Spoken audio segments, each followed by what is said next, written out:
videotaping much lately. Wicked storms brewing. Yeah, actually, I think the sky looks really cool, so I'll give you a panoramic. Rained a little bit a few minutes ago. There's the front coming across. It just spit on us. Cody showed up here the other day with the 8530 Steve, and then he came a few days later. So we are almost in full force. I could use another person. So if somebody's on the Eastern Shore looking for a job for a little while, I could probably use you, whether you're a babysitter or my wife would love to just run the tractor and have a babysitter, but I doubt that she would allow that. But anyway, yeah, so we're working on stuff. Cody brought his little, where's that little buzz box thing? This is the coolest little thing. Is it in the cab? No, it's behind the seat. Oh, okay. Behind the seat. Yeah. He got this little freaking welder. I don't know. I'm amazed at the job that it did. But there it is, right here. Jesus, he's got it hidden really well. Just this little suitcase thing. It's about yay big. I didn't think it would weld anything. I've seen these things before, and they're like gimmicks from hell. Would you say that thing's worth a couple $1,000 bucks? It's $1,800 brand new. $1,800 brand new. He got it off at the Facebook Marketplace for like, what, about a couple $100 off? $800, $900. Oh yeah, so he did good. And I'm going to show you the welds that it did off the generator. See, I was really quite impressed with them, to be honest with you. I don't know if I'm going to be able to get light in there. There. Profile, you can see whether they're a reasonable person. So he did good. It worked really well. So we've been having issues. Now, why in the hell won't this thing focus? There it goes. Having issues when I bought the new Walter Scheid shaft for this shredder, which seems to be working okay. We do have minor problems, which are okay. We can deal with those. They had the wrong shaft, and they gave us this horrible. I had to use this adapter, which changes the dynamic of the whole power drive line, and we started getting a wicked shimmy in it. So when I bought the shaft, they didn't have this in stock. This is a Hinneker General Line part, which is bullshit. This is actually a Walter Scheid piece, and that goes to the large 1000 versus the small 1000. And because of the weather the way it is, we are just going to change that out right now. Now, when I bought it, I distinctly remember saying, hey, when you make sure you give me the cross, because these things are real assholes to get out. They're assholes to get out. They're assholes to get out if you don't want to save the damn thing. They're real assholes to get out if you want to save the thing. So we managed to get it apart without losing any of the lovely little needle bearings that are in there. Not without dropping a few, but we did end up saving them all. So we're going to put it together. I can't hold the camera and do that at the same time because I'm using my phone as a camera. And yeah, so you're going to get the Millennial Farmer snap there. Not really. And we'll have it all back together shortly. Maybe I'll get Joe to do some filming while he's over there brushing his hair. Because, you know, there's so many women out here.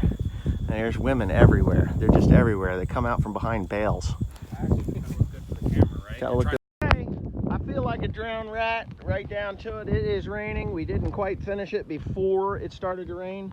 And obviously, the boys took off because they're wet as well. That was Joseph and Cody. Timothy is still stacking in here. I had to hook that up because if I didn't, it wouldn't have got hooked up. So I think I said this at the beginning of the video, and it just seemed like the best time to do it. I don't mind getting wet because it is like 70 degrees out here today.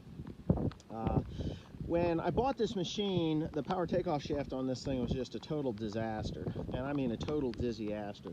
The plate that's inside the CV there was just destroyed. They didn't put grease into it. And the only shaft that they have is a Walter Scheid 1000 shaft, but it was a small 1000, and the 4960 is a large 1000, so we put the adapter on there. And when you make a corner with the adapter, as long as everything is in line here like it's supposed to be, it will work just fine and just do its thing. But because we put the adapter that brought it back, and it exaggerates the turn on the adapter and the power takeoff shaft, causing it to slide in and out more dramatically than it would normally do on a corner.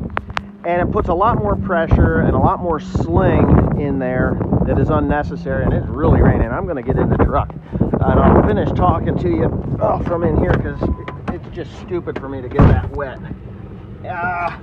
So what it does is it causes an extraordinarily large amount of swing in there, causing excessive wear and vibration, which we don't want because vibration destroys these things, and they vibrate more than enough as it is. So when I bought the shaft, I had ordered the correct shaft for it, or the correct end for it, and they're a real pain in the ass. And I know I said this, they didn't send me the yoke. I wish they'd have sent me the yoke, because it was really, or not the yoke, the universal, because that cross is really hard to take apart and put back together without losing your needle bearings and making everything fit right. But we successfully did it. Took 3 of us, well, 2 of us and 1 watching. And because, you know, you can only have so many hands in there, but Joe did a good job. But anyhow, I think that it's going to work out a lot nicer, and it'll be solid on the tractor now on the regular power takeoff shaft, because the adapter, it had a little wobble to it, which exaggerates as you go down the line. So we're fixed. Now all we have to do is wait for this rain to go through, and we're supposed to get some serious wind in the next few hours, like all night long. It is a wind advisory and a tidal flooding advisory, and we are on the eastern shore of Virginia, so it's really narrow down here. I can drive in 15 minutes from one side of this peninsula to the other, from one bay to the next. The ocean's the seaside or the bay side, or the Chesapeake Bay is only right over here. And yeah, so it's pretty close. So if we get wind, there's a little bit of rain that we're having, it won't really have too much of an effect on our ability to get a lot done in the next few days. I do have the leaf blower in here. I did blow off the knotters on both the balers so that we don't have that problem. And Timothy is actually probably done stacking at this point. Holy smokes, that's just coming in here. I can't roll that down.